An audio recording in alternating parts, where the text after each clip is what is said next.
Szereplőit valószínűleg még a sokat látott mesteremberek is megirigyelhetik. Egyikük hatalmas kéményeket épít és burkol, a másikuk plafonig érő szekrényeket készít, mindezt kerekesszékből. És akkor még nem beszéltünk arról a fiatalemberről, aki balesete után a környék legjobb pékmesterévé vált.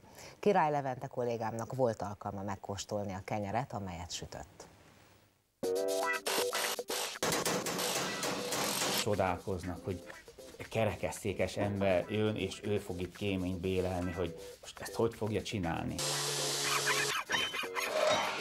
A barátom azt mondta, hogy akkor a szekrényeket csinálsz kerekesszékből, Tamás, hogy nem is látszol ki a szekrény mögül. A finom kenyeret, kalácsot, pogácsát, kiflit, zsömlét, ezeket teljesen jól meg tudjuk benne sütni. 3 különböző, de valahol mégiscsak hasonló történet. Péter, Tamás és Dávid néhány éve motorbalesetet szenvedtek, és deréktól lefelé lebénultak.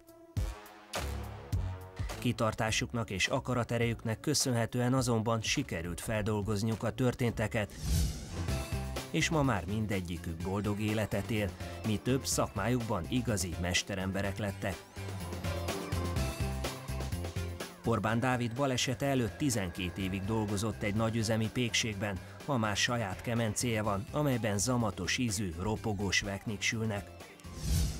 Először majdnem beestem a kemencébe, akkor kiderült, hogy egy bottal sokkal egyszerűbb beturkálni tehát a rőzsét, mert a pékségben, a sütőiparnál, amikor dolgoztunk, ott nem ilyen kemencéken dolgoztunk, ott elektromos, meg villany, meg gáz kemencék voltak. Ez ki kellett tapasztalni, hogy hány kévét kell rátenni, hogy ne égjen meg a kenyér, és még meg is süljön, de pont ez a szépsége szerintem. Mielőtt elárulnánk, hogyan készíti Dávid ezeket a formás cipókat, tegyünk egy rövid kitérőt Szentendrére, ahol Urbán Péter és csapata épp egy kéményt bélel aprólékos és precíz munkával. Az idomozásoknál tudok nekik besegíteni, ahol úgymond 2 emberes, és az egyik fiú fölöttem igazgatja, én alulról segítek neki, a többiek addig akár a tetőn fönt dolgoznak, intézik, tehát hogy rugalmasan és azt mondom, hogy aránylag gyorsan haladjon a munka. Urbán Péter 3 ember dolgoztat egy Kft. Ügyvezetőjeként, korábban is kéményszerelőként dolgozott, és ezen a balesetesen változtatott. Amit tud, maga is megcsinál, legyen az kéménybélelés, vésés vagy éppen falazás. Egész más technikát igényel az, hogy most székből hogy csinálod. Ő pedig már Répási Tamás, aki nem csak megtervezi, de egyedi igényeknek megfelelően le is gyártja a bútorokat. Készít asztalokat, ágyakat, beépített szekrényeket, de konyha és szobabútorokat is. Motorbaleset történt 25 éves koromban, de én már előtte is asztalos voltam.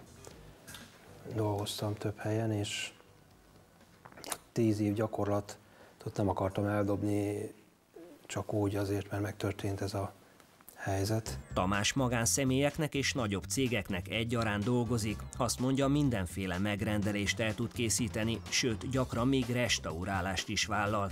Volt olyan helyzet, hogy könyv futott a hölgy szemébe, amikor egy zongoraszéket felújítottam.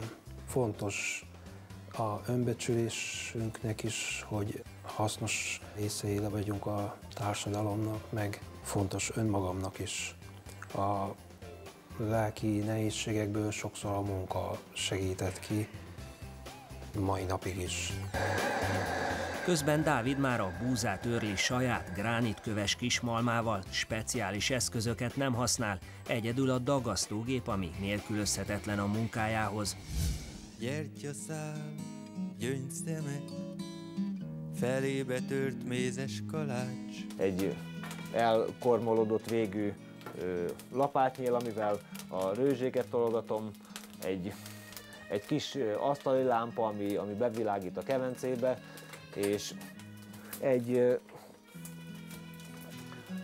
elhasználódott péklapát, amit az egyik pékségből kaptam, mert ott már ezt leselejtezték, de én nekem itt még teljesen jó és teljesen jól működik.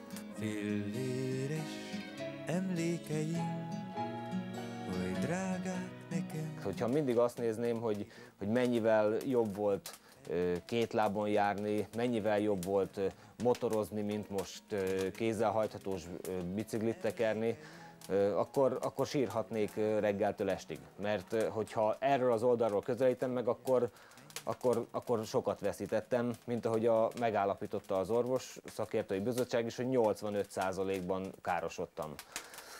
De hogyha nem ezt az oldalát nézem, hanem azt, hogy mindjárt megkóstoljátok a finom kenyeret, és látom rajtatok, hogy ízlik, akkor ez egy örömmel tölt el, és hogyha erről az oldalról közelítem meg, akkor egy boldog és tevékeny életet élek.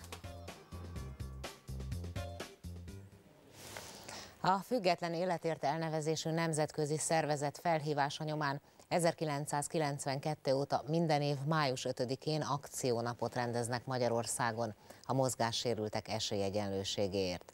Az este mai vendége Szekeres Pál sportért felelős helyettes államtitkár, többszörös paralimpiai bajnok, magyar tőr- és kardvívó.